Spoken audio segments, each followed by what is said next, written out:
This leads us to how all of this genetic information is held in such a small nucleus. We call this chromatin. Basically, the double helix is wound around histones, which are proteins, and it's wound around it so tightly that it forms something we call chromatin. And chromatin then is compressed into rings, and this is essentially 6 feet of DNA, double helix.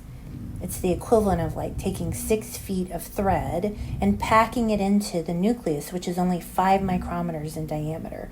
So this is very, very compressed packing of DNA.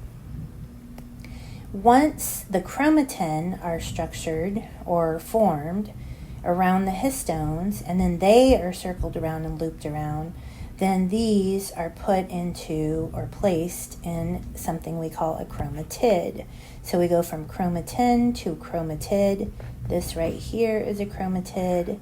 When the cell is about to duplicate, it will make a copy of the chromatid, and this happens right before mitosis.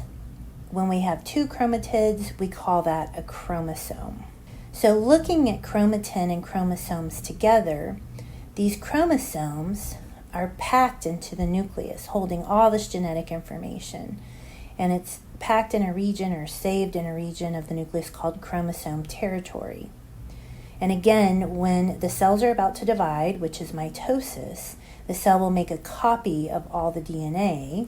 And so it will make a copy of this chromatid containing all of the chromatin that we just discussed. And then when it makes a copy, these are called sister chromatids. And sister chromatids together make up a chromosome. So each chromosome has 2 chromatid filaments of identical DNA called sister chromatids. And they're joined at the center by something called a centromere, this kind of indented area